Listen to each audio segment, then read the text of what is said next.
I currently hold the an eye for an eye philosophy. If they take an American life, we take a Russian life. That is where I stand as of now.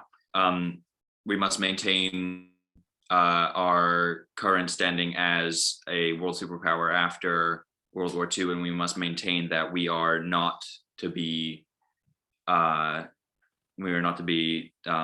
messed around with, if you will. We cannot be pushed around, and we will act to sustain peace and democracy for our people and for as many people as we can. I also have in mind for myself trying to maintain re-election, though that is not, if that does not come above safety of the American people, or maybe secondarily safety of Cuban citizens or civilians who do not necessarily need to be in harm's way. Any lives that can be saved will be saved, but not at the expense of an American life. I hope that we can reach a peaceful way through this. I'd like to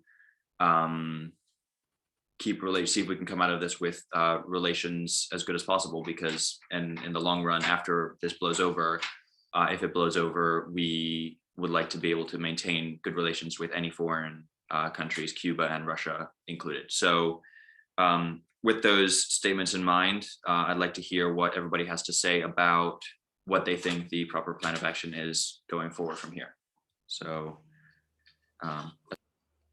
Yeah, let's start with the CIA. So members representing the CIA, please inform President Kennedy of how you would advise him to act in this moment, given the fact that Soviet missiles are 90 miles off the coast of the United States in Cuba.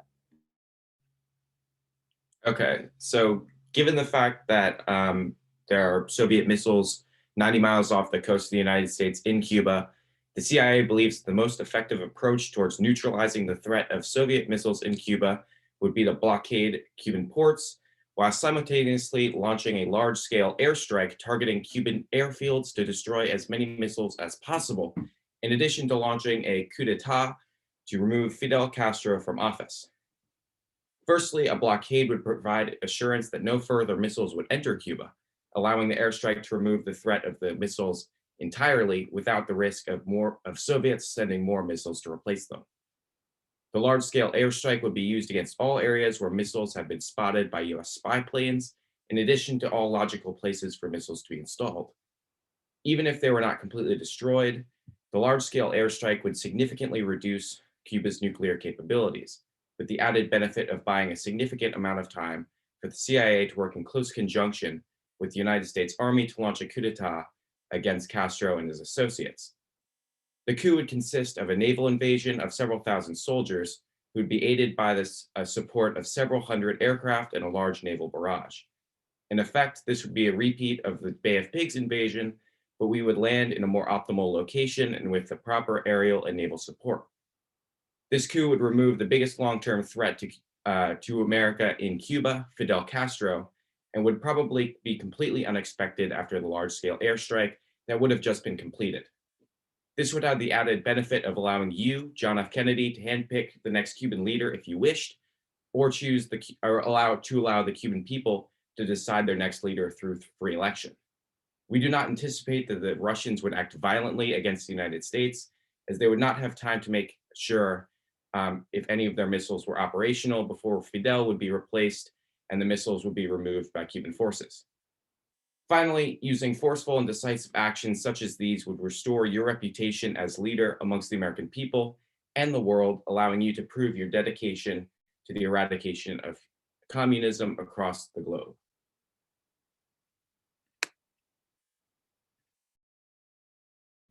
Okay, thank you. Anybody else from the CIA want to add anything in the last minute of your 3-minute time?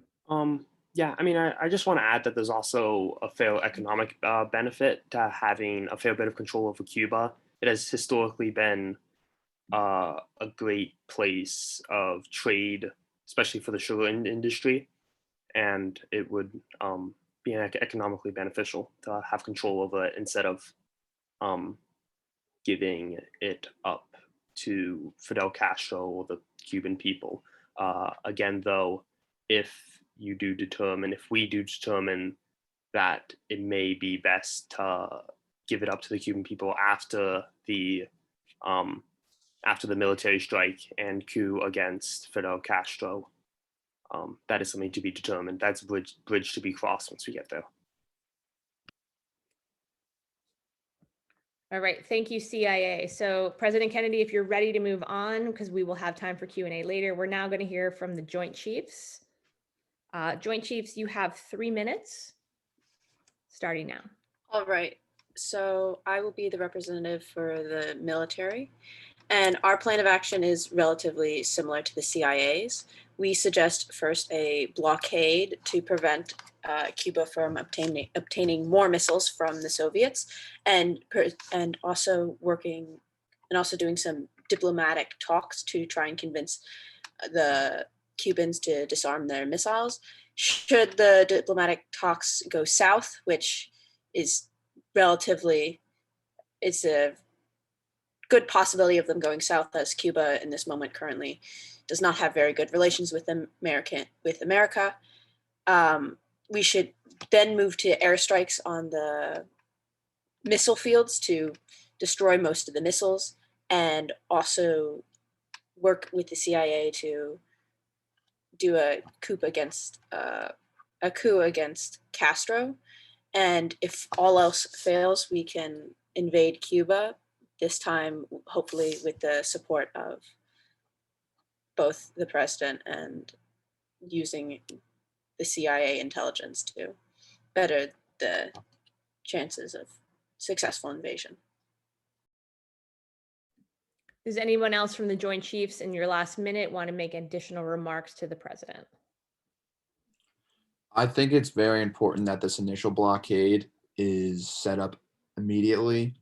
I think it's essential for the development of the missiles in Cuba to be put at a halt immediately. And whether we discuss an agreement with Soviets or invade on a small scale invasion or airstrike, I think the blockade is absolutely essential so that there's no further development of the missiles in Cuba. That, and we also want to appear to the American public that we're taking action against the communist threat. If we do not do anything within a short time span, then the American people will find out about the missiles and they'll be incredibly concerned that their government is not doing anything. So I think it's in our best interest to move as quickly as possible to form a blockade and then continue our plan of action. Okay, thank you to the Joint Chiefs. We will now hear from Kennedy's cabinet members. You have 3 minutes, beginning now. As opposed to taking a more aggressive stance on attacking Cuba in terms of an airstrike and a blockade, as the cabinet, we were thinking of taking a more political stance in terms of negotiation.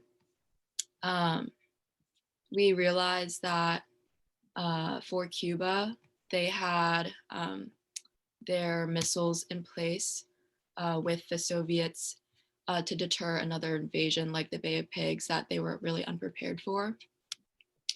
And we think that Kennedy handled it really well in terms of his address and taking responsibility for his actions. And we have to keep in mind of his reelection. And if we were to fail in another attack or cause some tension between Cuba and the United States, you don't really know what's going to happen. And I think the fear of another world war is really prevalent, and it's not really, we think that it's not in our best interest to even risk having that chance. But we also know that we can't wait and sit back. As the cabinet, we were kind of thinking of negotiating with Castro and having a secret offer for Castro's personal expenses, such as his campaign funds, and in exchange for him disabling the missiles and lobbying for the US within communist political circles. And if Castro decides that the price isn't enough, or he flips the price, the United States should ask him to exempt them from any military schemes made by communist alliances. And in terms of trade, I think that it's really good. Like the CIA brought up a good point about how trade is really beneficial with, especially with like the sugar, cane sugar that Cuba has. And also, since the US is really thriving from that economic trade, it's in Cuba's best interest to kind of compromise with the United States because of its geographic location and proximity. And as long as the alliance remains a secret, Cuba can profit off of the trade of the United States, and they can still accept defense from the funds from the Soviets as well.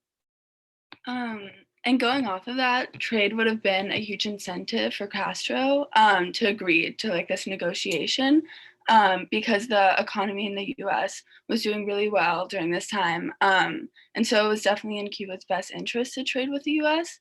And also, the US was always sort of like helping Cuba's economy in ways that we haven't even talked about. And a huge thing is tourism, especially in like the big like nice cities like Havana, where Castro would spend a lot of his time in. And so the US could have potentially like restricted travel from the US to Cuba if Castro wasn't agreeing to this. So these are just some incentives that would sort of help Castro agree to this, because he might be very hesitant at first. And also by him agreeing to this, it wouldn't mean that he would have to cut ties with the Soviet Union or other communist countries. Like he could still keep running Cuba as a communist country, but we could still have that mutual alliance even with our different political beliefs. Okay, so thank you to all three groups. What I'm going to ask you to do is, I'm not putting you into breakout rooms given that we have guests present, but you can mute yourself and then through a Google Doc feed each other information about which position you would like to either offer a counter argument, rebut, or completely discredit. It's up to you. So while you guys are doing that in your three groups, the president, Bobby Kennedy, and I are going to just talk to our guests a little bit to give them a little bit of a historic background. President Kennedy was elected in 1960. Very soon after he took office in 1961, there was a crisis in Cuba called the Bay of Pigs invasion. It was a failed CIA initiative to overthrow Castro, who had himself overthrown Batista a few years earlier. And so the CIA obviously does have a vested interest in Cuba. Cuba being 90 miles off the coast of the United States, is close, it is our neighbor. And given the fact that there was a failure at the Bay of Pigs, President Kennedy is thinking very carefully about this particular moment. So I just want to give our guests a little context. Everyone else should be feeding each other information. We will start in a minute with the CIA to offer a rebuttal, a counter argument, or to discredit one position, or add to your additional statement if so desired, because President Kennedy and Bobby Kennedy will ask some questions in a minute. So we'll take a minute. Guests, while they're doing that, do you have any questions for me, for President Kennedy, or for the Attorney General, Bobby Kennedy? Do you have any questions about what we're doing today? No? Okay, good. For one of our guests, it's probably funny to see your brother in the position as president.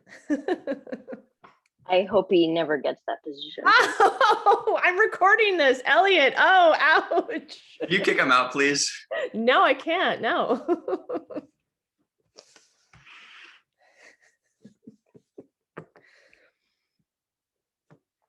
I'm going to give you one more minute to prepare your counter argument or your rebuttal, and then we will turn it over first to the CIA.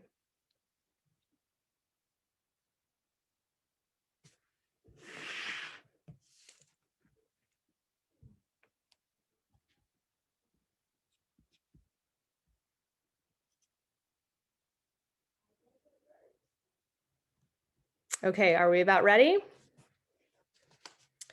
All right, so we will turn it over for rebuttal, response, or challenge. You can do any of the three. Nia, did you have a question?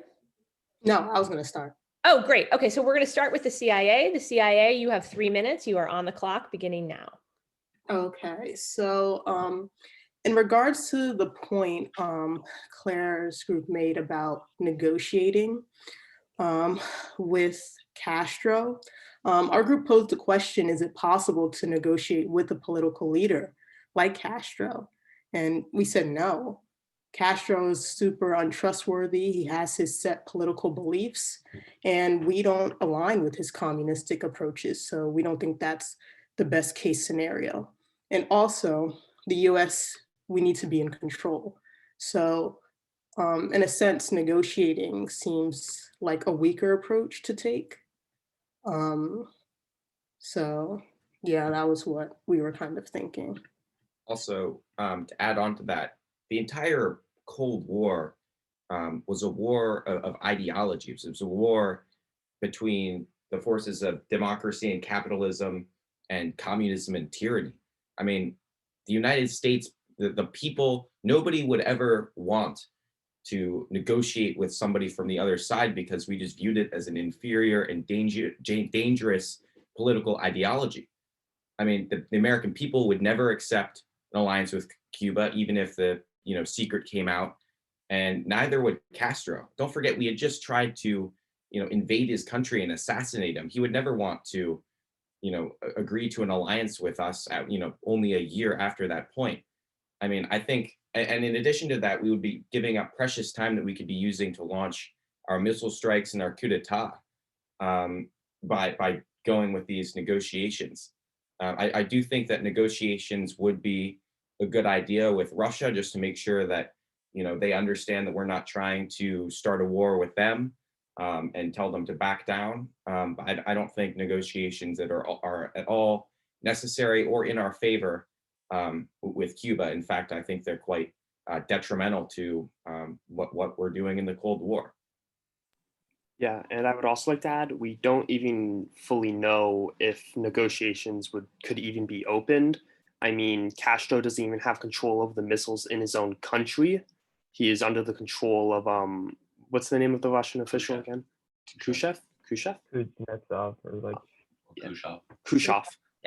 Like Khrushchev has control of the missiles. Like Castro is more or less a puppet of the Russians. Cuba is just a strategic place that Russia set up.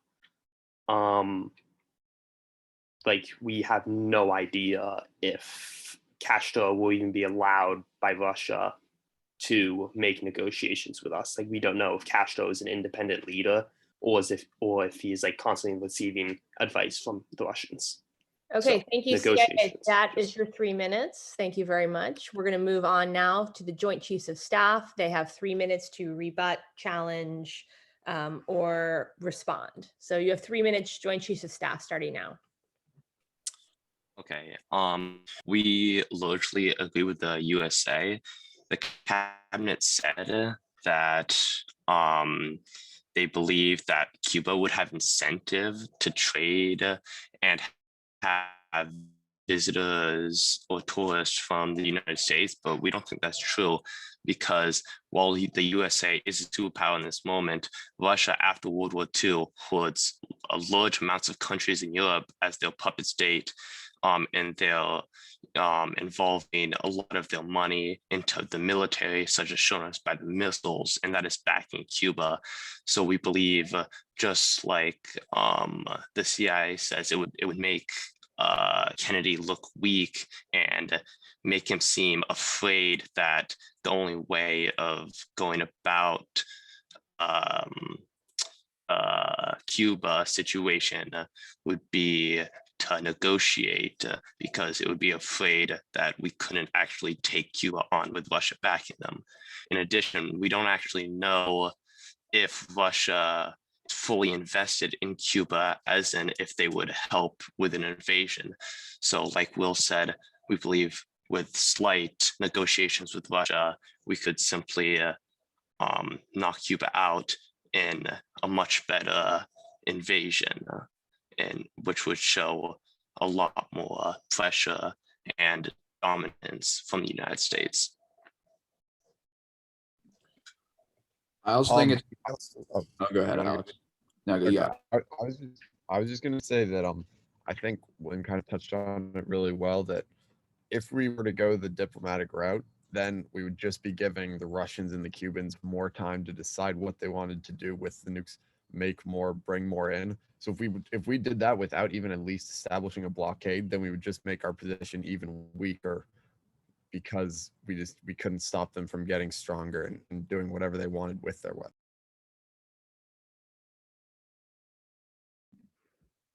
Jake, did you want to add? Because you have a couple seconds if you'd like to.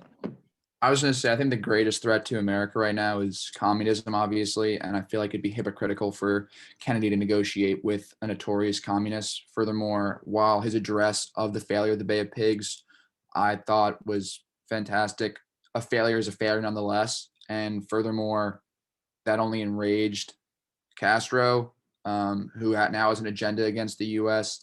And as the military, with prior failures in Korea in the last decade and the loss of the Bay of Pigs, I feel like it's especially important now to show the strength of our military against the forces of communism. And as Alex stated, any negotiation, especially with Cuba or Castro, who don't necessarily have power over these missiles, it's more so controlled by the Soviets. I think this would also ruin the element of surprise in an airstrike or a small coup or invasion. So I think it is in our best interest to not negotiate with Castro. Okay, thank you, Joint Chiefs of Staff. We have one more group to hear from, and then we'll pause for a minute to give President Kennedy and his brother, Attorney General Robert F. Kennedy, a moment to confer, to begin our question and answer. And I would invite our guests to also participate in the question and answer period. So I'm going to turn it over next to Kennedy's cabinet. You are here, you are present, and you have 3 minutes beginning now. To rebut Nia's point that Castro is untrustworthy and negotiating will be a weaker approach, Castro is a greedy man and he cares about keeping his country alive. And he also knows that the US is strong. So he knows that there will be conflict. And if we can resolve that conflict where the resolution is that we personally benefit him, we the cabinet are confident that he would be open to talks. Peace is the best option here. And to William's point that the Cold War was a war between communism and capitalism, that is true. But the American people would fear World War III more than they want to get rid of communism. World War III would be detrimental to President Kennedy's career. To rebut the Joint Chiefs' points, that Cuba would not have the incentive to trade because Russia controls Cuba. Cuba is actually on the other side of the world from Russia, so we can definitely negotiate privately. In addition, Castro and Russia were not on good terms at that time at all. So this is actually a great time to talk with Castro on turning his back on the Soviets and being closer to us. And to rebut the point of that it would give them more, it would give Cuba more time to get stronger. Is it actually giving them time? No, because they already know that there was going to be a conflict. Castro knows what he's doing. He's known that all along. And a simple, clear resolution would be to have diplomatic talks that will feed his greedy mind. Also, we initially we do want to negotiate with Castro, but we are also really open to Matt Mitchell's idea of negotiating with Russia, because as a Soviet Union, they have more control over Cuba. But we just, as the cabinet, we think that it's just beneficial to not have invasions or airstrikes or just show that aggression, because I feel like we feel like as the United States, it's almost too soon to just show another aggressive attack on Cuba when already the previous year it was a complete failure.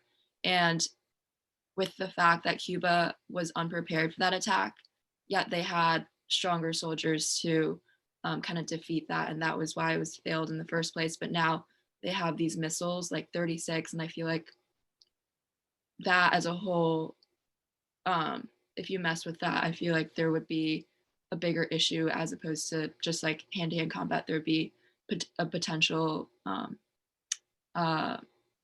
nuclear weapon war. And that would be detrimental if it was World War III. Okay, great. Thank you guys so much. So I'm going to give President Kennedy and Bobby Kennedy a chance to keep yourself muted. On your Google document, you can pass each other notes. I put some notes in there as well as you develop your questions for all three groups. So again, let's keep in mind that we've explored three primary options. Nobody's completely deviated from those three. There's the political response, which think diplomacy, negotiation. There's open surveillance, which nobody's really completely touched on, which is continue to monitor and see what could potentially happen, if something will happen at all. And of course, military action. So at this point, President Kennedy has a lot to weigh. Again, this moment in history, we sort of sit potentially on the brink of a third world war. And coming off of the second, we know that the stakes are very high given the types of weapons that we have and the amount of weapons that we have. And again, our lack of hesitation perhaps maybe to use them. So Kennedy's going to weigh his options carefully here, given also that he wants to be a leader who's clear on the Cold War, but he also wants to win re-election soon coming up. So President Kennedy and Bobby Kennedy, take a moment. The rest of us, was there any questions that you had or clarifying moments that we can sort of put into context as the Kennedys discuss their question portion of this discussion?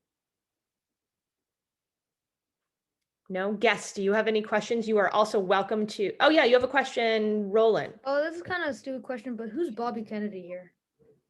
That's okay. Bobby Kennedy is Izzy. She'll wave to you. There's Izzy at the bottom of the screen. Bobby Kennedy is the Attorney General of the United States in this moment in history. And of course, he is President Kennedy's brother, which in itself maybe what might have seemed controversial initially, in that the president chose his brother and best friend to be the Attorney General of the United States, but arguably is one of President Kennedy's closest aides and allies. And actually for tonight for homework, the class is actually going to be reading the first 4 chapters of Bobby Kennedy's book called 13 Days, which is his personal retelling of this exact moment, these 13 days where XCOM negotiated, debated, and tried to give the president sort of a course forward. So Bobby Kennedy is actually really important in this moment in history, not only as the Attorney General, but as the brother and close aide and ally of President Kennedy. Any other, great question. That's a great question. Anybody else? Again, we're using a lot of terms that maybe you maybe have not come in contact with in your study of history, like Bay of Pigs invasion. Again, that happened early in President Kennedy's tenure in office, and it was deemed a failure. Although we studied the rhetoric of President Kennedy in that moment, and I think the class overwhelmingly, I don't want to say all of us agreed that President Kennedy handled that failure in their opinion in a way that gave sort of the American public an understanding and a forgiveness sort of the lack of action on, well, I don't want to say lack of action on Kennedy's part, but sort of an understanding of why the failure happened at the Bay of Pigs. Nia, do you have a question? Yeah, I think it also may be good to clarify what a coup was, because I didn't know what it was till last night when my group started explaining that it was kind of similar to what happened on January 6th with, you know, I guess like rushing the Capitol and like trying to overthrow the government. But like, I guess in a sense it is a little different. Maybe you have like a better definition of what a coup is. Right. So one of the things we talked about, especially to our guests, was the fact that there had been a US-backed head of Cuba prior to Fidel Castro coming to power, and his name was General Batista. And Fidel Castro actually overthrows in a coup, in a military coup, Batista from office and assumes the role of head of Cuba. And so in this case, with the Bay of Pigs, from the moment that Batista was removed from office, the CIA has created sort of a plan to sort of remove Castro from office and then place a more U.S. friendly leader in place. And the Bay of Pigs was sort of what initially what they had been planning. They had trained Cuban operatives living in Cuba how to overthrow the existing government. So when we use the term coup, it means to sort of, again, overthrow the existing government, typically using some sort of military force. Okay, so the CIA knows that they trained these operatives and Castro was not removed from office. And so very early in Kennedy's tenure, the failure of the Bay of Pigs weighs heavily on him. And this is certainly something that has caused tension between the CIA and President Kennedy, but also, of course, between Cuba and Castro and Kennedy and the United States. Anybody else? Any questions before we move forward? All right, President Kennedy, if you're good with it, I think let's start with the CIA. The CIA, you have up to 3 minutes to either rebut, challenge, or add additional information to your position, beginning now. Well, first, I guess we just want to address the point I think Claire made about negotiations with, I think it was like Claire and Jake, about negotiations with Castro. So first off, we don't really think he cares about the Cuban people. He is a dictator. He we have like records of him like saying, like threatening nuclear war and like kind of encouraging, rather being very threatening. It's like, if US comes anywhere near me, you know, I'll pull the trigger, I'll do it. He is a fairly unstable guy. We like the negotiations just not really there if we try to take the approach that perhaps we could open up private negotiations with him in the attempt to kind of like bring him over to our side. Again, he is a communist leader, and we are a democratic nation. It's just not really gonna happen. Like for him, and not only that, but like he's known to have communications with the Russians, and it's kind of hard to have private connections. Like I know one of you said that he, like, because Russia's on the opposite side of the world, maybe it would like take some time or something, but still like it would happen. I'm going to interject here just for a minute because it's my misstep here in that actually I want to allow President Kennedy the opportunity to ask the CIA questions first. So, okay. So that was great, Andrew. Thank you so much. And President Kennedy, I'm going to turn the floor over to you and to your brother, Robert Kennedy, to ask questions to the CIA first and foremost. Okay. So I'll just start off with some of our concerns about invasion and or affirmative, decisive destruction of Cuba in general. There are currently Russians in Cuba. There are Russian soldiers in Cuba at these military stations. So if we were to attack or bomb these stations, that would be Russian lives lost. And the Russian government will not take that lightly. They will take that as action against Russia as a country. So an attack, an airstrike, or an invasion of Cuba, I'm going to assume will result in a full-scale Russian response because there are Russian troops in Cuba right now. So if we don't, so I think as of right now, I would like to say, like, if we were to attack Cuba, we'd have to make sure that it were complete, but also how would you ensure that no Russian lives are lost? Because like I said, if Russian lives are lost, that's a Russian response. The only chance we have of being able to attack Cuba and then not have the Russians respond is if no Russian lives are lost, because like we said, there's a chance that Russia is only using Cuba as a pawn in this game, and they don't actually care about Cuban lives. But like I said, if Russian lives are lost, the Russians will respond. So how do you make sure that we keep the Russians happy in making sure that the Cubans dismantle their missile? So this is to the CIA or to the military or all of the above? Well, I guess both, because they both have a similar standpoint, and that stands the same for invasion as well, which the military suggested. Okay, so maybe let's start with the military. Would you like to respond first, Joint Chiefs? We can't say for certain that the Soviets will even get that heavily involved, considering in Korea, they didn't get that involved, and they did support the North Koreans, but they didn't get super heavily involved in the conflict. It could be the same for Cuba. And I think we would need to further assess the situation, especially with the intelligence gathered by the CIA about what the Russians may be planning to do about the situation. CIA, would you like to weigh in? Yeah, I mean, I guess you're putting pressure on the idea that we should be using airstrikes to take down Russian missiles. And for our plan, I think that is sort of an integral part of the mission, because it's sort of, not only does it get rid of the immediate threat of the missiles, but it also will probably distract Fidel and any other people that wish to take action against the United States from the ensuing coup.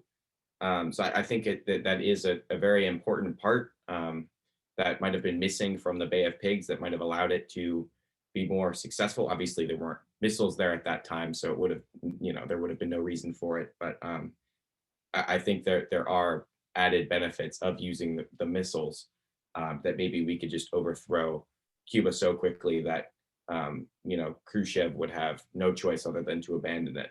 I mean, if we've already taken out his friend and ally, well, he's not going to launch a naval invasion against Cuba. He doesn't care about it that much. He can find another place to befriend.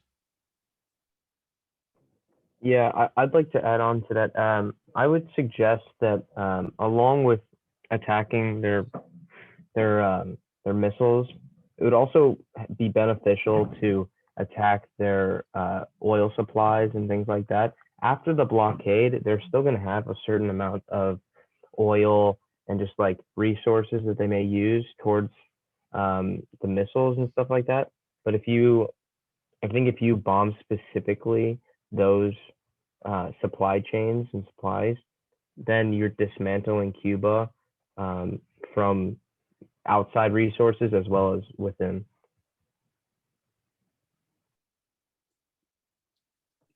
Am I? President Kennedy. Oh, sorry. Am I allowed to talk to that? You're the president of the Yeah. United States. You can Well, do I just whatever wanted to say, like, nobody actually answered my question. If we attack missile fields, if we attack the missiles, Russian lives will be lost. And I'm asking, how do we, because I said there are Russians currently in Cuba. The Russians have sent over a force of, what was it? Max actually gave me these statistics. So this is credit to Max. What, they're like 42,000 Russian troops right now in Cuba that the Russians have put there secretly, dressed as, they came over on cruise ships dressed as tourists. As tourists, but now they are unpacking and readying missiles. So they are on the missile fields. They are there preparing to strike against America. If we attack them, that is Russian lives lost. I don't see how the Russians allow that to go unnoticed. Russian lives lost on foreign ground by the US. I don't see how that goes unnoticed. So can you tell me how we— For the airstrikes, we could send a warning that if they don't, after the blockade, we could send a warning saying if they don't dismantle the missiles, we'll have an airstrike. And by giving that warning, they can have time to evacuate their Soviet citizens. So this is currently mine and Bobby Kennedy's position of, instead of negotiations, we give an ultimatum, because negotiations, as have been pointed out in many rebuttals by the CIA and by the military, if we give negotiations, that can help us, that'll make us look weak. And, we're trying to side with the communists, which is bad for my image, but also bad for the American image in terms of the world stage. So what I say instead is we give the Cubans an ultimatum. We say, if you don't dismantle, so we blockade the island to make sure that no more missiles get in. And then we say, if you don't dismantle the missiles, we will take offensive action. And I think that is currently the best way forward. And if anybody has anything to say to that, I'd like to hear. I'd just like to point out, if the Russian soldiers are still in civilian uniform, they are technically spies, and they're not given the same rights as a normal soldier. So I'm not even sure if the US was aware at this moment of their presence there, but they were still not in Russian uniform. That would look very bad for Russia to say, yes, we have 42,000 basically illegal soldiers spies in the in Cuba, and I don't think those people are given the same rights. I think it's much easier to kill those people without reconciliation. It's easy to kill them, but it's the question of what happens what will the Russians think about that? Will the Russians take that and say, either way, we're killing Russian citizens, or killing Russians, whether they're dressed as civilians or not. and whether their activities there in Russia dressed as civilians is illegal or not.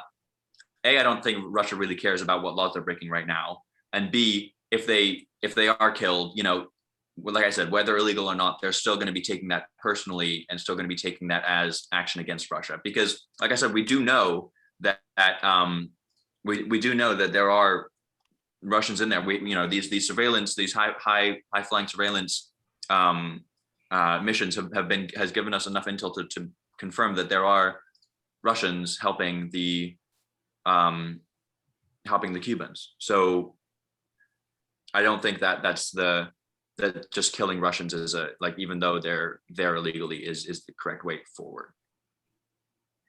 So let me interject just for a quick second, because it sounds like we're really thinking about the step one option of political response. And it sounds like what's been presented for the most part has sort of discredited Cuba as really a player in this, and that if any negotiation needs to happen, it needs to happen between the United States and the Soviets. So I'm going to throw that out there. I'm not taking Cuba off the table, obviously, completely, because this is where this is happening. But if we're looking at negotiations, is there something else that another group would like to recommend to the president if we're thinking about, first and foremost, a political response, secondary, a military response? What is a negotiation that may possibly exist between the United States and Russia? Is there one? Yeah, it's a hard question, right? What do we know about the United States and our position against, again, thinking about different areas of the world in which the Cold War could trickle into becoming more heated more quickly? So what else do we know? And does a negotiation exist between the United States and Russia in this moment? Ooh, I stumped them. I really stumped them, Guess. Guess, do you have any, do you think that the United States doesn't have missiles ready and positioned to attack given the complexity of the Cold War? We probably do, right? Ooh, we don't have an answer. So President Kennedy, is there another question that you want to ask before you render your verdict, which you're going to need to in a minute? Well, yeah, it looked like Max was going to say something, but I guess not. Go ahead. What? No, he wasn't. Never mind. We do have missiles in Turkey right now. And another thing that Izzy and Bobby Kennedy and I were talking about was we currently have kind of mutually assured destruction with Russia. Like if they attack from Cuba, we can attack from Turkey. So that seems like a good sort of negotiation point with Russia. And another point is, the only thing that's changed between tensions between the U.S. and Russia and communism as a whole is these missiles in Cuba. So our main priority is not necessarily dismantling communism as a whole or negotiations with Russia so much as it is just getting the missiles out of Cuba, just like making sure that they can't take any American lives.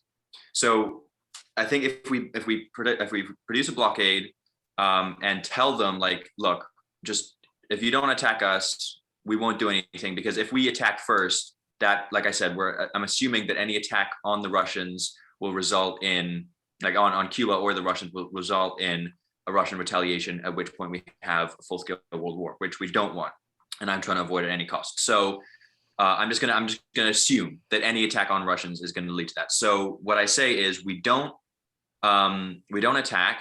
We cut off Cuba from any getting any more missiles. We give them the ultimatum, and then we wait for them to dismantle their missiles. And if they don't, we have to start putting pressure on Russia instead of Cuba to help deflate the situation, de-escalate the situation. Okay, so it sounds, President Kennedy, like you and Bobby Kennedy have sort of made your final decision, and just looking at. Well, yeah, I was just gonna say, does Bobby Kennedy want to say anything as well, or I've definitely missed something. So. One question I just had was how much information should the president disclose to the American people? Because that's going to be really important going forward also. So that's a great question. And we're going to come back to that one, definitely, because I think this is sort of where we've been looking at. When we looked at the disclosure of the failure of the Bay of Pigs, I think you guys were struck with the ways in which the president was candid about the failure. And so here we are in this very tense moment, which initially, as the information became available to President Kennedy, he was supposed to be in Seattle delivering an address. They say he has a respiratory infection and he has to rest and he won't meet his speaking engagements. But that is because he's in XCOM meetings to talking about the next steps of what to do. We do know that President Kennedy addresses the American people because you heard part of the speech the other day in class. And that's sort of what we're going to be studying. So we know that Kennedy refers to Cuba and the missiles as, quote, a clandestine, reckless, and provocative threat to world peace. So remember when we looked at the Bay of Pigs speech and we talked about the words in which Kennedy continued to use and the way in which he positioned the United States as sort of being in a position to address these issues throughout the world, whether it affected the United States or not. But in this moment, the threat exists against the United States. And so what we've learned historically is that America is very invested if they feel that American lives are at jeopardy. So the military around the world in this moment is put up to DEFCON 2, which is the highest military alert ever reached in post-war America. Kennedy does, in fact, order the blockade, as we hear. I think and it seems like that you, just based on how President Kennedy in this moment in our group sort of talked about why he chose that. He does, but he also has the military on standby so that if the Russians don't respond to the blockade, turn their boats around and stop delivering missiles to Cuba, then those missile sites will be targeted by the United States military. So really it's a standoff in the ocean, right? Who's going to blink first? Khrushchev initially, when Kennedy issues the blockade, sends more boats. So there's literally a standoff where they're facing each other. And this is sort of what we're going to be looking at over the course of the next couple of days. So again, it's who's going to blink first, but what stands sort of in the way here is this idea of, if nobody backs down, are we going to be thrown into nuclear war, into World War III? And it's the closest this country, the world has ever come to this moment. So your homework tonight, because I know we're out of time, is to read the first 4 pages, you'd be lucky if I said 4 pages, 4 chapters of Bobby Kennedy's reflection and memoir on the Cuban Missile Crisis entitled 13 Days. I thank you all so much for your participation. If you have any questions, I'm happy to stay on. If you need to go because you have other things to do today, I understand that as well. Guests, thanks for coming. Max, I can't guarantee that Elliot won't be president someday. He might be. I don't know. That'd be pretty cool. All right, everybody, thank you so much. Have a great day. I'm happy to stay on the call. Thank you. Thank you. Thank you. Bye, thank you. Hi. I had a quick question. I was wondering, in these debates in general, is there ever like an opposing side? Like, would Khrushchev and his advisors have a say in the debate? Yeah, so typically in history, and Elliot knows this because he's had me before in history, we usually have very clear sides, right? A very clear question and sides that we debate. But in this moment, because we wanted to keep it internalized, we wanted to look at like, what should President Kennedy do in this moment? We decided to keep it domestic, if you will, right? So we had XCOM, which is the group that did get together, who advised Kennedy over 13 days, who did have very different approaches to sort of giving him suggestions of courses of action, and Kennedy having to weigh those very carefully given the fragility of his own political career, knowing that he also wanted to run for re-election, but also given the fragility of the moment for the world and even more specifically the United States. So for this, it was just meant to sort of think about what decisions did Kennedy have before him, given that he was coming off of the failure at the Bay of Pigs. So again, it's just sort of informing our understanding of who the United States is in this moment and understanding what it meant to be involved and invested in the Cold War. Because we already know in our discussions, and Elliot can sort of back this up, is that we know that there are other hotspots throughout the world that the United States is watching, Vietnam being one of them, right? And so sort of thinking that, is this really about Cuba, or is this the bigger picture about containing communism and allowing for democracy to flourish? Elliot, would you add anything to that? I can add to your original question about whether we have opposing sides. Usually what we do is we just, in Ms. Tower's classes specifically, is we just role play a certain situation that happened. Like there weren't necessarily open negotiations during these 13 days between Russia and the US. Like there wasn't like a debate like this that happened. I mean, there were, Khrushchev sent some people to come to talk to Kennedy and stuff like that. And like negotiations happened and there was communication, but there wasn't like a debate per se. But like, this is the more interesting, like the reason that she chose these as the teams was just because like, because we had three conflicting points of view, and then you have somebody in the middle who's supposed to sort of help be the middle ground. And I guess that's why they have, and you can also like help them understand, why they have certain things, like they have the cabinet, the military, and the CIA. And like, if the president weren't there, they'd all just sort of be shouting at each other in the in the room at one time. But if you have the president who you've allocated somebody to make the final decision, then that helps move things along. So that, like me saying that now, like that's something I've realized while we've been doing this activity. And that's why she does this. Ms. Tower does this. Is like we've had other debates about what was it, immigration in previous classes about, and she allots people to certain. Oop, he froze. Even if it's not your own, and just argue for it. Yeah, sorry. And anyway, so personally I find it very, very helpful. But yeah, that's why she chose the team she did. Yeah, and I would say in this moment in particular in American history, I think it's important, and that we've been studying this idea that like we sometimes make an assumption that the American government in all of its long reaching branches agree together. And we already know that the CIA and President Kennedy were at odds with each other. And that was about the failure at the Bay of Pigs. So it was interesting. And I think the CIA did take the carrot here in their presentation of what they would advise the president to do. Their goal is to remove Castro from power. That has been their goal since he overthrew Batista. So it was sort of interesting to see those relationships play out, and for us to understand the complexities that it's not like one side versus the other, that even internally there can be conflict. Thank you so much. Yeah, thank you. I'm so glad you could join us. Yeah, thank you. Bye. Max, did you have any questions besides the fact that you don't want me to allow Elliot to ever be president of the United States? Yeah, if you could just like hold him back a couple of years, because then he definitely can become president. Yeah, I'm so glad you could join us. I'm so glad you could join us, and I'm so glad you could see your brother shine in debate. I'll stop recording so that you guys are not like I'm catching a private family moment. But well, Max, you have your question, but